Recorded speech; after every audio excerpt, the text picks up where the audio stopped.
beautiful people. Welcome back to another video. For those new here, my name's Pete. Some call me Pilot Pete. I'm a Boeing 767 airline pilot, and normally you're coming along with me, showing you behind the scenes of what it's like to be an airline pilot, flying the Boeing 767, exclusive views. But today we're just hanging out in the old apartment. We have a special guest, and we're just gonna chit chat. We're gonna ask some questions. We're gonna have some fun. You're gonna get to know me a little bit better. So if you're here just for the flying and the behind the scenes airline pilot, I'm sorry. This Sunday is gonna look a little bit different. But without further ado, I hope you stay tuned and join us on this Sunday airline pilot hangout edition. Airplane mode. Fly so high, I'm hypnotized. What's up is down, what's left is right. Chasing stars and holding you. I can't see the end, but we'll see it through.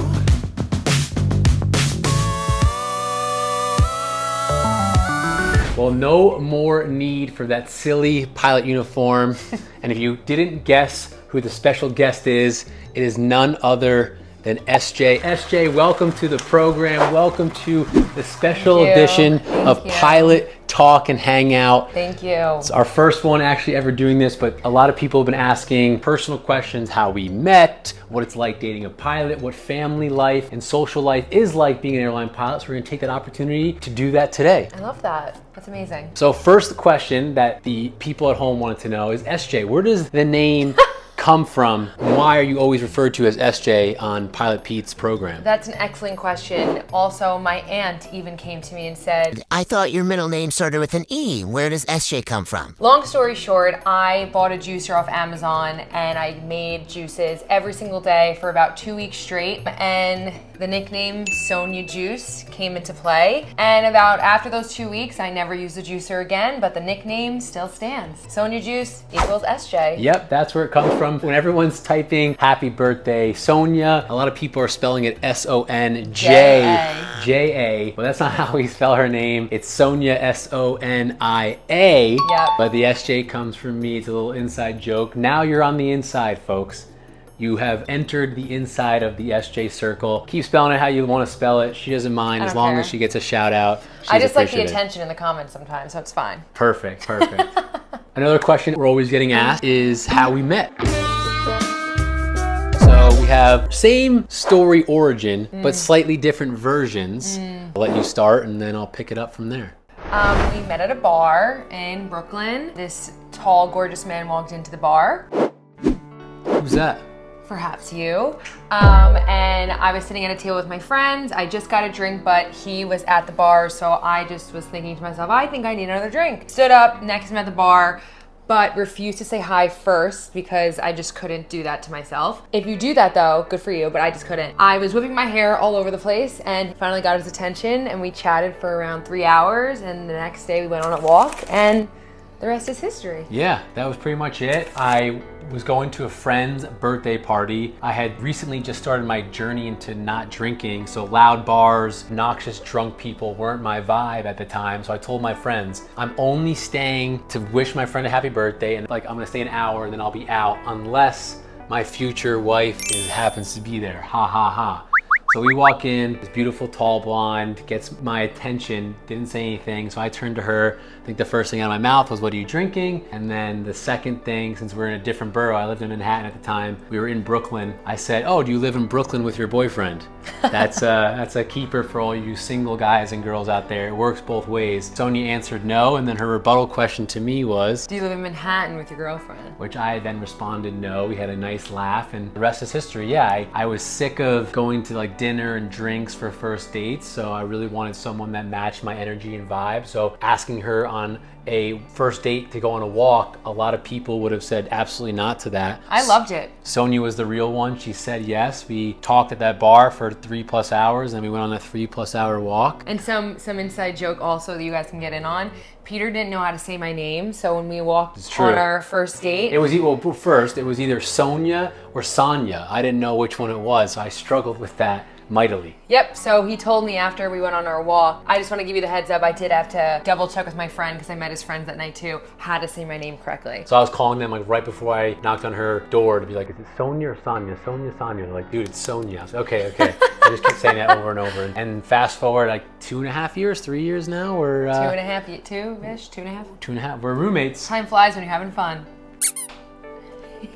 All right, enough of the boring, mushy, lovey-dovey how we met. We love lovey-dovey. Back into the serious business. Sonia, what's it like dating an airline pilot for all those people who are maybe dating one, thinking about dating one, or just the other side of it, if they are becoming pilots, what home life is like when one of them is traveling around the world flying airplanes? So, especially coming from someone who loves to be around their significant other 24/7, it surprisingly isn't that bad. The reason I say that is because when he's home, he's not checking his email, he's not working all day, he is so present, it's almost like in your face, too present maybe sometimes. No, but it's nice. I mean, then he leaves, let's say, for around 5 days, and you know, of course I miss him, and we get to FaceTime and we talk and we get to do all the things, but sometimes it's nice. I get my alone time, I get to watch my shows I want, he gets to do his own thing, and it just makes it so much more exciting when we see each other again, and it just kind of reconfirms the love and just, you know, all the good things I feel about him. It's honestly the best gig. I think he has it, and I'm really thankful that I have someone that is loyal and just, you love them and you make it work. And to echo my side of it, I always tell people, look, there's pros and cons to every job. One of the cons of being an airline pilot is the unpredictability of your schedule month to month. And you might be gone for 7 days, you might be gone for 14 days, you might just be doing out and backs, but you might be laying over in cities where you're missing your significant other or your own bed. But one of the biggest pros is the fact that when we set that parking brake and the last flight of the trip is done, work is over, just like what SJ said. I don't have any emails to answer to, any phone calls, any Zoom calls, any last minute deals to type up. I am totally off when I'm off. So yeah, I might be gone half the month. For me, it's probably closer to 10 or 12 days a month. I might be gone for 10 or 12 days out of the month, but those other 20 plus days, I'm home where I'm bugging her more than she's bugging me. Or SJ, anything you want to sign off with? She works from home and I have all this free time. Definitely a different lifestyle. I mean, there's over 100,000 pilots just in the US alone. The majority of them have a family, a significant other, kids, where they can make it work. So you absolutely can too. I would not let that be your deterrent for not wanting to become a pilot. Now we'll throw it over to SJ, where she can ask, this is like worth its own weight in gold. Not only do you have an airline pilot sitting next to you, you have the pilot Pete sitting next to you. You can ask any aviation question and you'll get your answer directly from the source. Let's hear it, what you've always wanted to know. These are not pre-planned.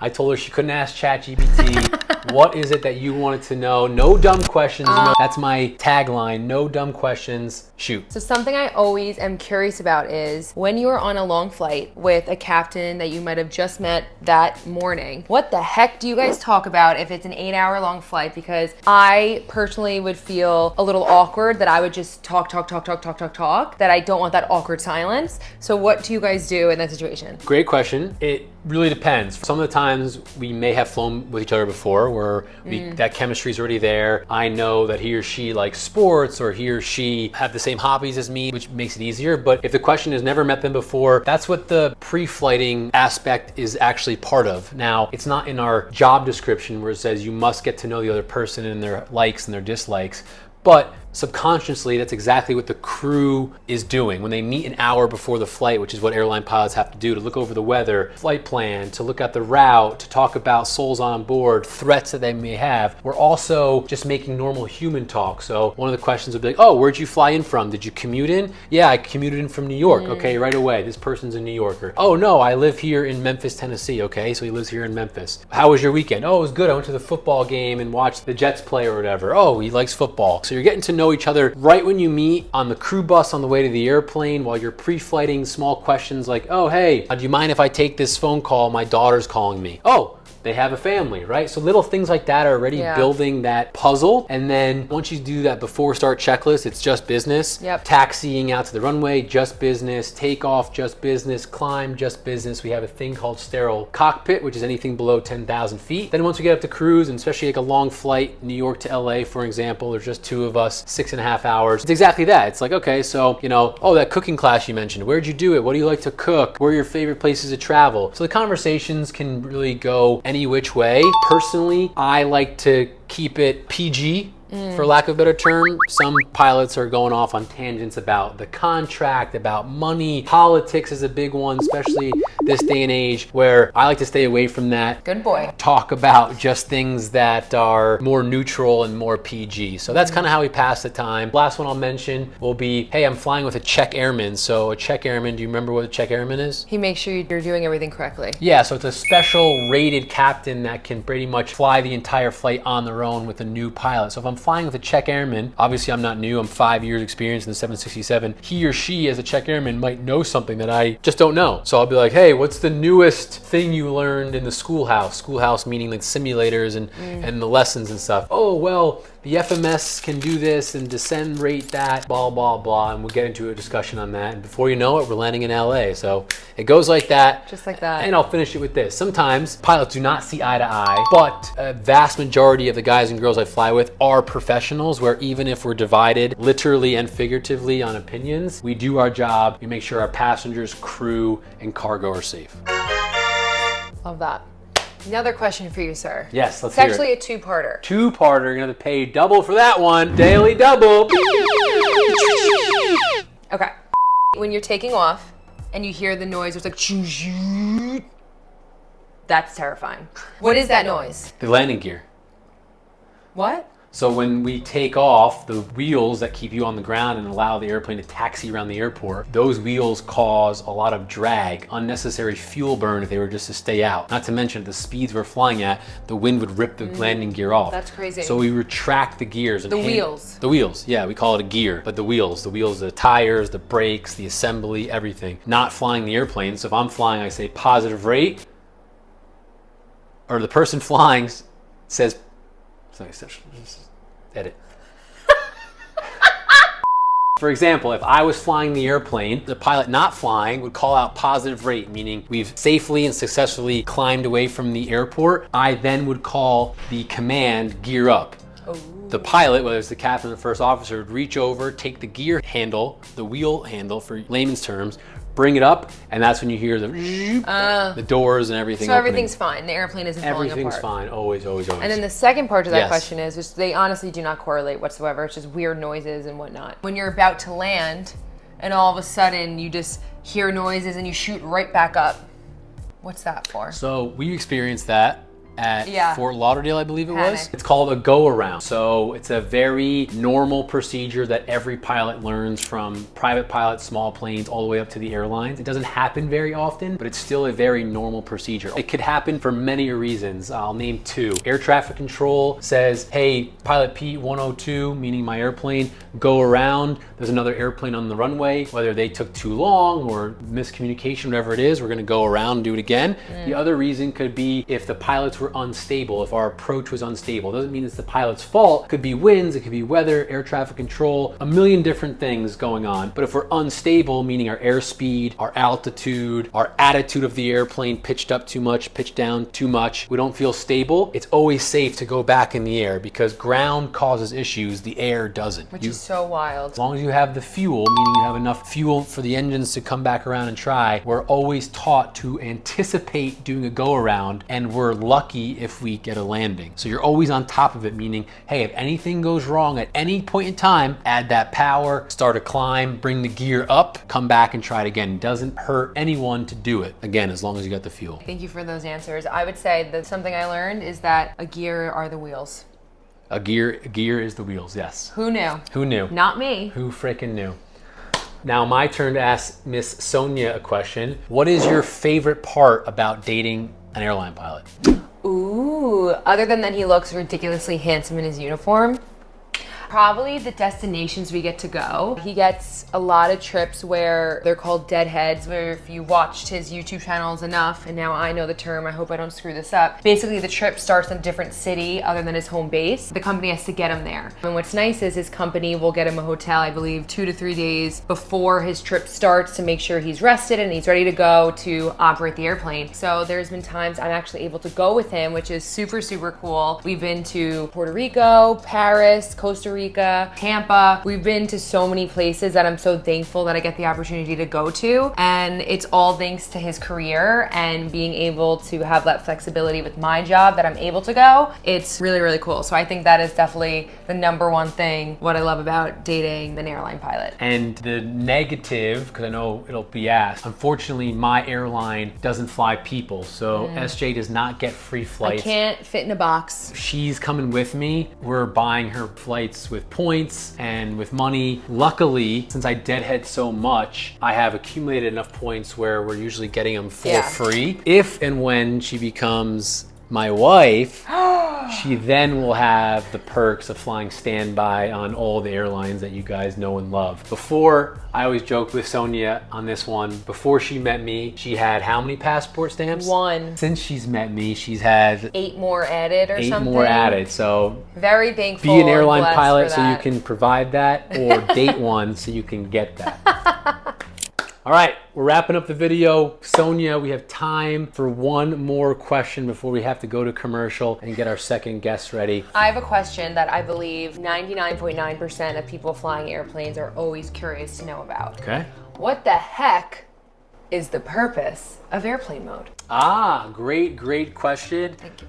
I won't have all the scientific terminology down. I'll start with this. One, whether you turn your phone onto airplane mode or not, does not affect the pilots, the navigation equipment up front, especially in 2025, the technology, because think about it. If everyone forgot to put their phone on airplane mode and things bad would happen in the flight deck, it'd obviously be a lot more stricter and they'd watch you or whatever. So that's just an old wives' tale, or maybe it affected equipment back in 1963 when technology and all this stuff, I don't think cell phones even existed back then, but either way, it won't affect it. But the reason you should still do it, and the reason I do it, Sonia does it, and we all do it, well, number one, it's required by law, because when a flight attendant or a pilot or a crew member gives you that instruction, by law, you have to abide by it. So that's number one. But number two, what it does when you're flying, you have no service obviously at 35,000 feet, but if you're flying across the country, your cell phone is constantly trying to connect to different cell towers across the country, which screw up the cell service for human beings on the ground. So like their internet connection, their people making phone calls, 911 calls, all these things become an issue, and it has to do with radio waves and this and that and whatever. So it doesn't cost you anything. It actually saves your phone battery to do it, and it doesn't interfere with radio waves on the ground and messing up people's phone calls. So just do it, I would say. That's Just do it. Just do it. Just do it. We got to get airplane mode to sponsor this video. I don't know who owns the rights to this airplane mode, but that would be pretty cool.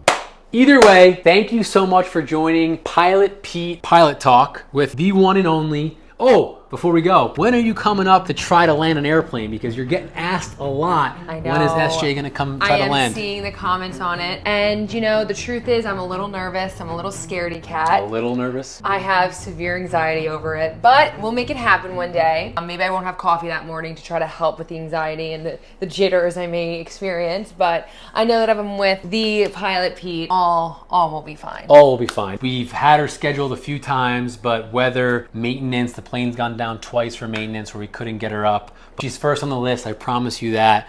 And we'll have her on Can You Land an Airplane series very, very soon. But as always, I hope you enjoyed this little different Sunday Pilot Pete video. I have two small things to say. One, subscribe to the channel, please. It will make SJ happy. But two, I'm raising money for Children's Aid, New York City Marathon. We're running it. I'll be vlogging it. So don't worry, you'll see both of us running in future videos. But I'm also giving you, that's right, you a chance to go flying with me, whether it's around New York City, the Skyline Tour, or you want to try your luck and show people that you can in fact land an airplane. Can you? If you ever wanted to experience the greatest flight in the world and fly around New York City with me, Pilot Pete, this is your chance. I'll be giving you and a guest the opportunity of a lifetime to go flying around the iconic New York City skyline with me, Pilot Pete, and here is how you enter for your chance to win. All you have to do is donate a minimum of $50 to my New York City Marathon fundraiser, where all of the money, 100% of it, goes directly to Children's Aid, helping underprivileged youth in New York City. So not only do you have a chance to win a flight with me, but you're also donating to a great, great cause. Each $50 donation gets you one entry into the raffle, meaning $50, one entry, $100, two entries, $150, three entries, and so on and so forth. The more you donate, the more chances you have to win. I'll randomly select a winner, and that winner will then get to choose the date in which they want to go flying with me around New York City with a +1. To enter, just click the link in the description below, make your donation, and make sure you include your name so I can count your entry. I'll be announcing the winner in 2 weeks. I'm really trying to raise as much money as possible for this amazing organization, but instead of just asking you for donations, I'm trying to make it extra, extra fun and give you this incredible opportunity to come flying with me around New York City. So any questions, feel free to shoot me a message, and I hope to see as many entries as possible. So not only can we help this amazing Children's Aid organization, but maybe you get to go flying with me around New York City. But as always, thanks for watching. Thanks for hanging out with us. Until next time, love you, and we'll see you on the next one.